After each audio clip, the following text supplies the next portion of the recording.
Hello, everyone. This is Tom Fox. I'm the Compliance Evangelist, and I'd like to welcome you to This Week in FCPA, episode 150 for the week ending April 19th, 2019. First, a word from our sponsor, Affiliated Monitors. Founded in 2004, Affiliated Monitors provides professional, independent integrity monitoring and ethics and compliance assessments nationally and internationally and across almost all industries. With its knowledge of effective ethics and compliance programs and cultures, Affiliated Monitor is respected for its work as the corporate monitor on matters ranging from multinational corporations to small and mid-sized companies and even individuals. Having served in over 750 monitorships, no one has more experience as an independent monitor than the team at Affiliated Monitors. For more information on how an independent monitor can help improve your company's ethics and compliance program, visit our sponsor, Affiliated Monitors, at www.affiliatedmonitors.com. In this episode, we look at corporations continuing to behave badly in lieu of Boeing's culture and the former CEO of VW, Martin Winterkorn, being criminally charged. Mike Volkov takes a deep dive into the Standard Chartered $1 billion fine for AML failures. How can you get compliance right when there are no regulations on it? Jay joins my bandwagon that effective compliance is a business enhancer. I'm interested to hear his views. We ask GDPR, what happened to one-stop enforcement? We ask, how can the role of a monitor go murky? What is a facilitation payment and when is it a bribe? We explore that. We take a look at Trump's attempt to eviscerate agency rulemaking, and we conclude by talking about the 5-part series I ran this week with Rod Grandin from Affiliated Monitor. This Week in FCPA is a part of the Compliance Podcast Network. Hello, everyone. This is Tom Fox, the Compliance Evangelist, back for another week of This Week in FCPA, episode 150 for the week ending April 19th, 2019, the Easter Passover edition. On this weekend, we have unusually the dual celebration of Easter and Passover. Usually they're different weekends. However, that's not the big news. The big news is the Astros are on an 11-0 run. We've swept the Yankees, we've swept the Mariners, and hopefully today we'll sweep the A's and make it a 12-0 run. Jay's team has not swept anyone. Nevertheless, he has still kept his eye on some of the week's top compliance and ethics stories. So, Jay, with that, do you want to hop right into it? Yes, we should do that. First up, we've got a couple stories of more companies behaving badly. First up, we've got something from Market Watch from Ann Skeet, and she's talking about here's what we can learn from Boeing's unhealthy corporate culture. And this is a real intriguing piece. I really liked it. We linked to it in the show notes. And she talks about, I think everyone must have done a case study from Harvard about 30 years ago about Southwest Airlines and what they were selling. And here she talks about that the thing that Boeing has to be thinking about in terms of their corporate branding and their messaging is not that they do exciting things or you take trips, but what should be baked in there that's not even articulated is that you return home safely from your journey. So she's talking about that this would be a great time to start looking at why Boeing did what they did and not only trying to fix it from a technological point of view, but to also look about the culture, because what kind of culture that promotes winning may also inadvertently not promote safety. The second article that we look at is something that comes to us from the Wall Street Journal.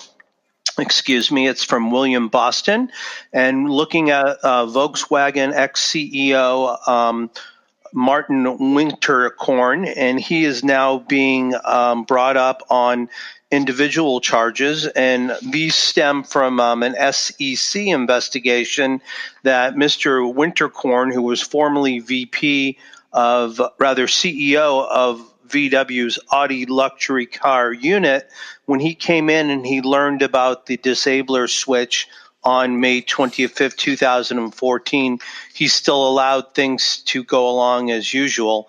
And the SEC feels like that he was deceiving investors. So two articles about companies behaving badly. Anything to add to that, Tom? No, frankly, I'm not sure if I would appreciate a advertising campaign from an airline that says we get you home safely. I don't want to think about that when I'm flying, and I don't think most of the American flying public wants to think about that. We don't want to think about that. We want that to be a given. And if Boeing starts advertising the fact their planes get you home safely, I think that would imply to people that, well, gosh, they must not have gotten people home safely at one point. So I would be a little circumspect on that. And frankly, I would not want to hear that advertisement as I was flying the friendly skies of United. All righty. So next up, we've got something, a three-parter from our good friend Mike Volkov, who's taking a real deep dive into Standard Charter and their $1 billion fine for failures in AML. What's Mike thinking about? So great series by Mike. Kudos once again. This story has been told, I think, several times. And Mike, as always, has his own unique spin on it, which is very focused for the compliance practitioner. So he's got three parts. Part one, he details the background facts. He lays out the fines and penalties and the nefarious conduct. He continues discussion of that conduct in part two with a great understatement, which reads as follows, and I quote, "Standard Chartered Bank certainly has had its troubles. You know, a company is in trouble, however, when it breathes a sigh of relief after paying nearly $1.1 billion in fines and penalties and compares itself to BNP Paribas, the French global bank, which paid over $8 billion for pervasive U.S. sanctions." So great understatement from Mike. But it's really part three that I thought was the most interesting and Mike's own unique spin here because, Jay, the Treasury's Department of Office of Foreign Asset Controls, OFAC, has promised to issue guidance on effective sanctions compliance programs. And although this is money laundering, it's something that every anti-corruption compliance practitioner needs to take a look at, not only for specific AML compliance programs within your organization, but also for insight into what constitutes the best practices in compliance. So there were 5 key elements that Mike details in some length: management commitment, risk assessment, internal controls, testing and auditing, and training.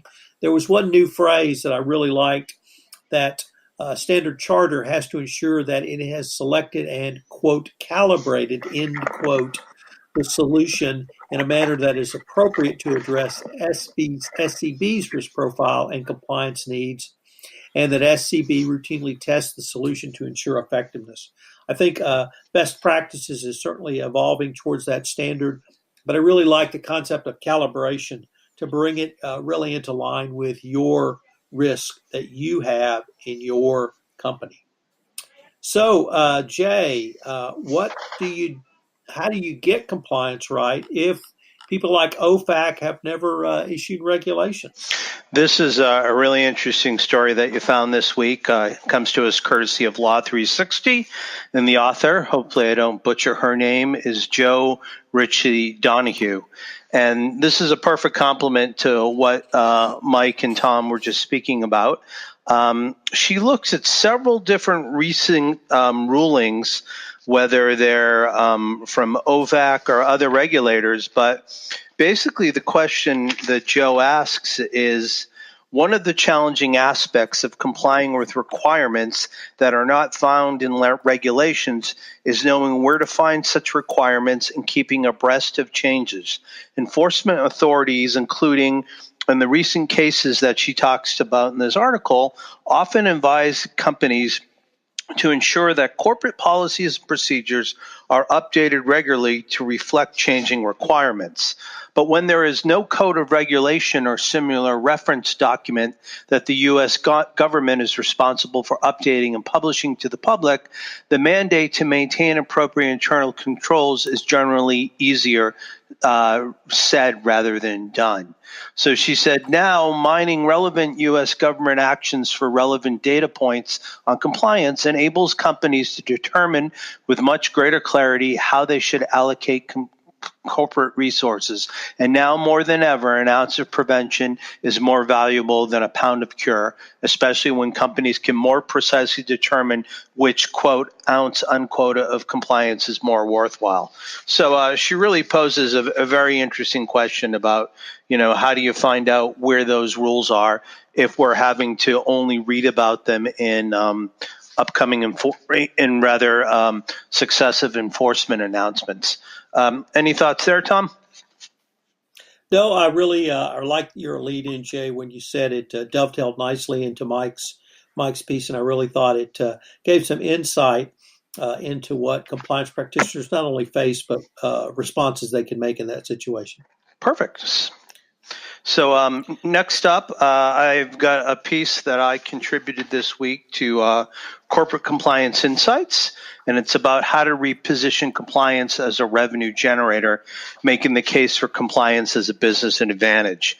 And, a lot of times when Tom and I are talking about operationalizing your compliance, a lot of times we will get pushback from people within a corporation, and some of the reasons why they might not want to spend money or spend time and effort on compliance. They may have pushback such as, if compliance is not one of my KPIs, then what's in it for me?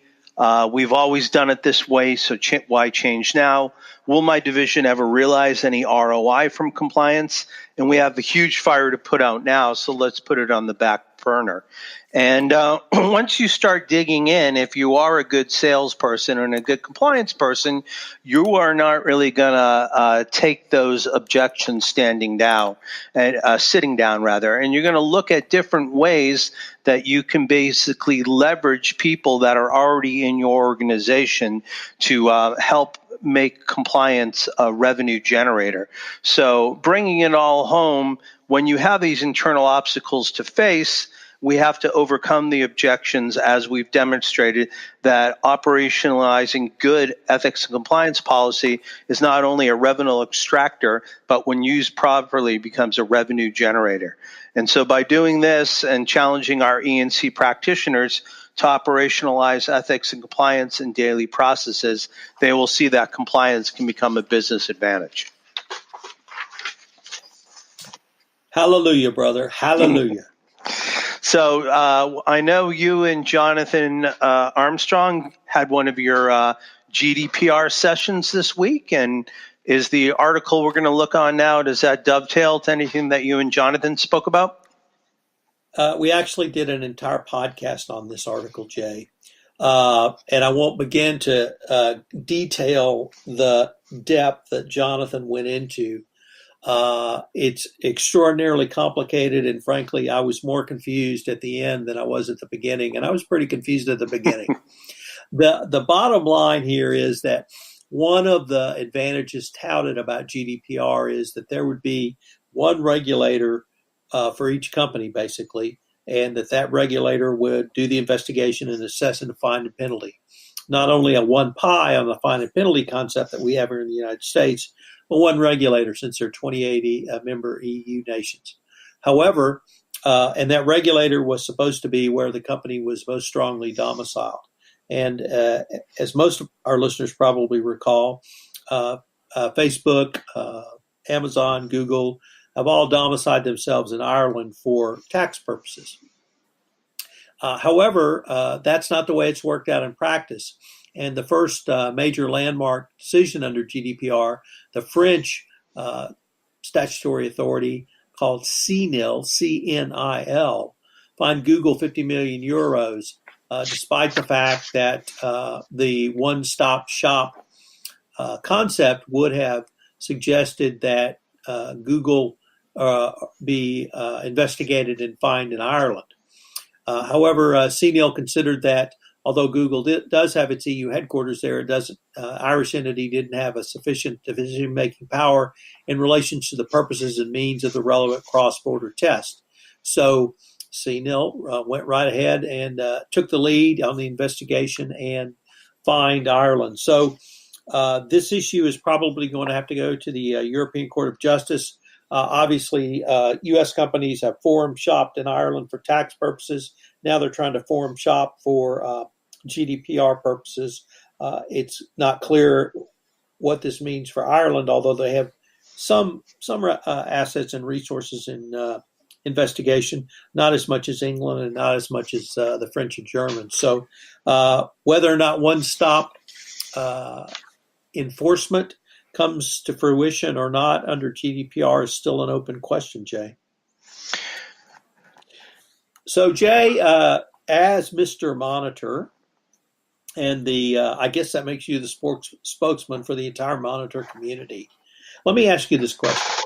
How can the role of a monitor go murky?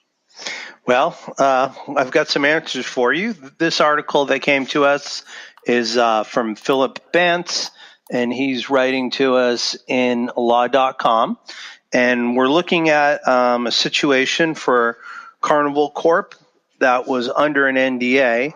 And basically what seemed to happen is that they were answering certain environmental issues, and there were some questions between whether or not the agreements were too narrowly drawn or too broadly drawn. And my colleague, Eric Feldman from Affiliated Monitors, was quoted in the article. And he basically said that in speaking in general terms about larger compliance monitored issues, Eric Feldman, Senior VP and Managing Director at Affiliated Monitors, feels that the effectiveness of the monitor in any of these cases goes back to the level of specificity in the agreement. And whether the agreement is a consent decree or a deferred prosecution agreement, it really needs to spell out the duties and responsibilities of the monitors. And this is something that we see quite often when we're beginning an engagement, that a monitor, as we've talked about in the past, is usually in kind of a precarious situation because the company that is being monitored doesn't really have the warm and fuzzies for somebody who they think of as a government spy who's in there looking at their business and trying to trip them up. And while at the same time, the government feels that the monitor might be taking it too easy upon the company and really not being the sharp teeth for the government.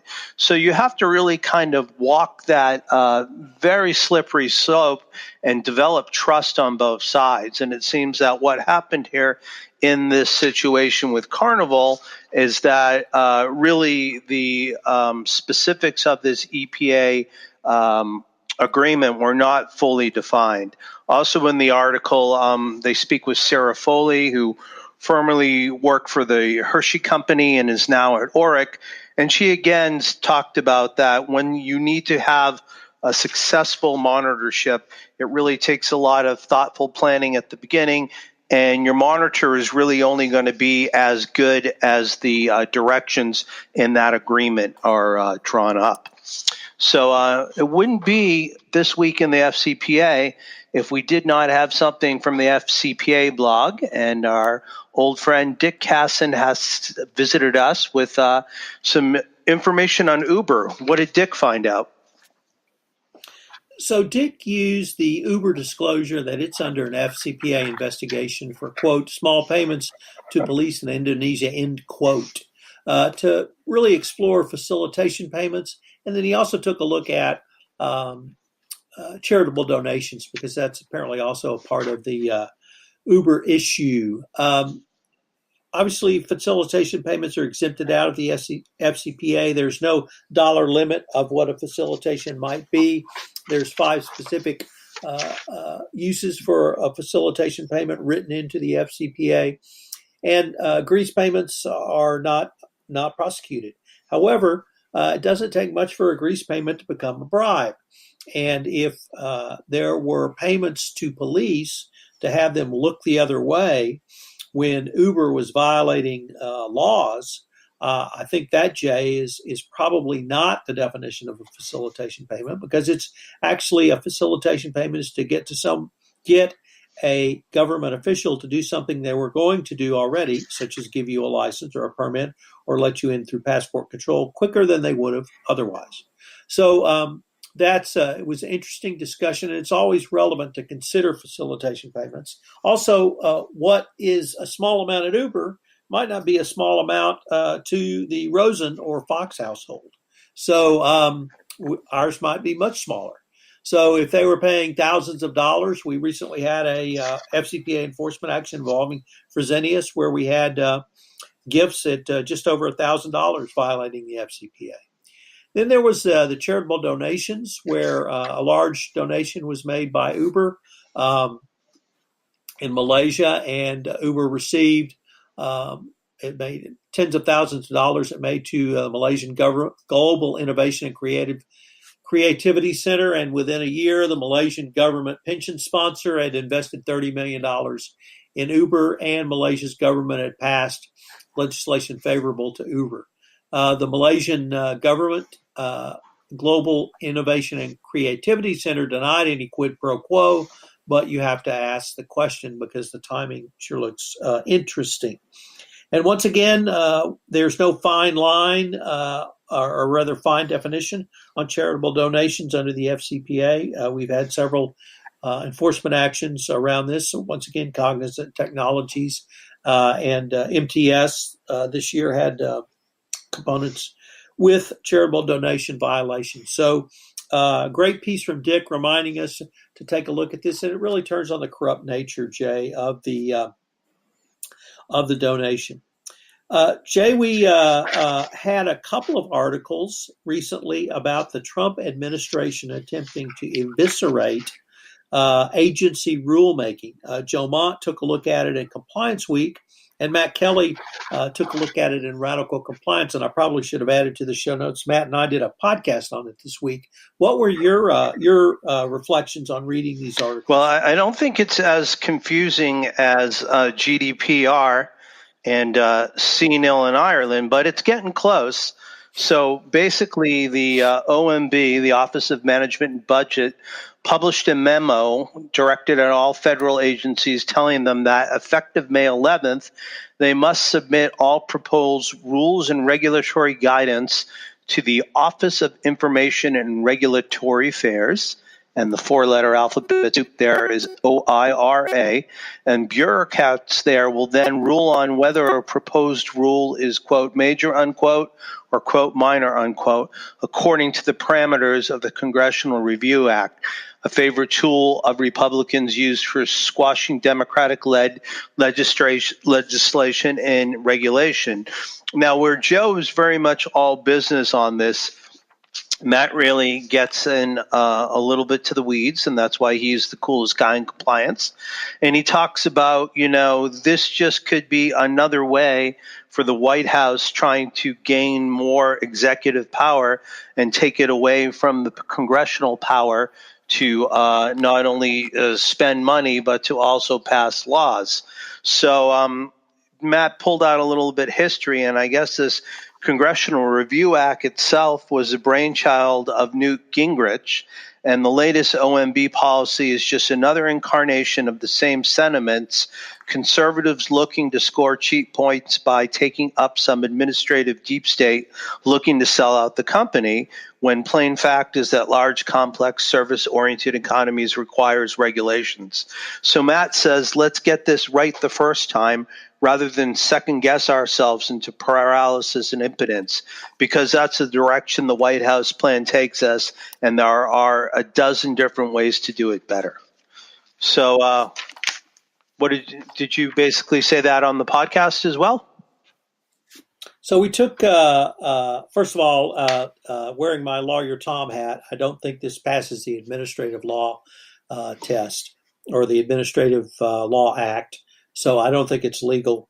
I don't think the White House can strip Congress of its mandatory duties. So that was kind of point one. But the point Matt and I explored is you have a administration dedicated to reducing regulation. Well, reducing regulation has to go through this process too, Jay. And if the White House is going to bottle up rules and regs, they're probably going to bottle up both those that are additional and those that are changing or reducing regulation. So once again, I think the Trump administration is shooting itself in the foot. And for every half step it thinks it's taking forward, it takes several steps back, which appears to me this is going forward. So we've got another interesting article from CCI, Corporate Compliance Insights. This comes to us from Steve Durbin, and he talks about what businesses need to know now to prepare for oncoming cyber attacks. Well, Steve thinks that this is something businesses really need to focus on, that this could be the top threat to corporations going forward. And he lists the top 3 threats to information security. The first is digital connectivity exposes hidden dangers, and he lists 5G and manipulated machine learning and malware as critical elements there. Number 2 is the digital Cold War. Certainly, it's well known that North Korea, Russia, China, and probably other countries are attacking the United States, but they're not just attacking our government, they're attacking companies. And so as the battle for technological and economic supremacy intensifies, companies are going to get hit. Their servers are going to be sabotaged. Cloud services are going to be sabotaged. And he also brings up the drone attack, certainly the 2 in London, or rather London Gatwick around Christmas. And finally is digital competitors are ripping up the rule books. So there's vigilantes weaponizing vulnerable disclosures. Tech companies are breaking up business models through their sweep as well. And digital transformations destroy trust between organizations. So he lays out some themes and says that you really need to begin to prepare now. So very interesting article. So this week, Tom had the pleasure of visiting with my AMI colleague, Rod Grandin, who's based in our DC office, is managing director and leads our government contracting group. And they talked about the concept of a responsible contractor. How did that go, Tom?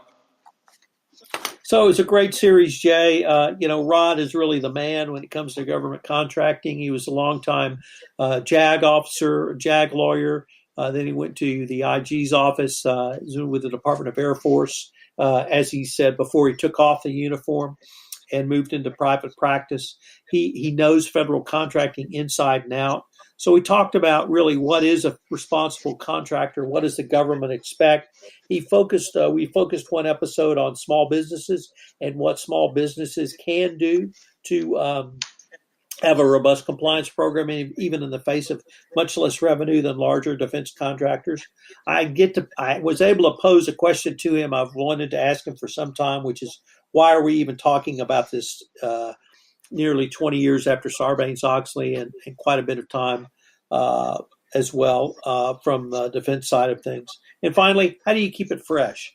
It's a great series. Like I said, Rod is really the guy, the man about all of this. And we've listed all of the notes. I'm going to re-release all of the podcasts in one newsletter this weekend. So if you didn't get a chance to listen to it, take a binge listen and go through it. They're a great series of podcasts, Jay. So besides the Rockets being up 2-0 and the Astros going on this winning streak, anything else that's keeping you occupied from a sports perspective? Well, not really from a sports perspective, Jay, but I know you're going to be spending some time with your family this weekend. I'm going to be spending some time with my family, so I'm looking forward to that. We have a lovely spring day in Houston, so I'm hopefully going to enjoy a couple of days off and try to eat way too much and see where that takes me. And there are going to be some great sporting events on television this weekend, and I'm going to bunker down and check them out. How about you? I think we will do the same here. I'm back in the Boston area, and I thought the Sox were looking good last night in the 6th inning, being up 3-1 against the dreaded Yankees. But nobody should count out Gardner and somebody on their Sox pitching staff serving up a grand slam. So I think luckily my brother-in-law is a Celtics fan, so we're going to go that way for the weekend. But I guess I'd like to wrap it up for the week of April 19th. This has been This Week in FCPA, episode 150, the Easter and Passover edition. On behalf of Tom Fox, the compliance evangelist, and myself, Jay Rose, and Mr. Monitor, we'd like to thank you for joining us and have a wonderful holiday weekend. Hello, everyone. This is Tom Fox again. I hope you've enjoyed episode 150 of This Week in FCPA. I hope you have a great Easter or Passover or any other holiday you may be celebrating over the next few days, and that you have great weather and are safe and sound with your family. If you have any questions on this episode, you can email Jay at jrosen@affiliatedmonitors.com. You can email me at tfox@tfoxlaw.com. I hope you'll join Jay and I again next week, where we take a look at some of next week's top stories in ethics and compliance. This Week in FCPA is a production of the Compliance Podcast Network.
This is Tom Fox again. I hope you've enjoyed this episode of This Week in FCPA, and I hope you enjoyed Pamela First-Walsh, who joined us today. If you have any questions, you can email me at tfox@tfoxlaw.com. You can email Jay at jrosen@affiliatedmonitors.com. Hope you'll join Jay and I again next week, where we take a look at some of the week's top compliance and ethics stories. This Week in FCPA is a presentation of the Compliance Podcast Network.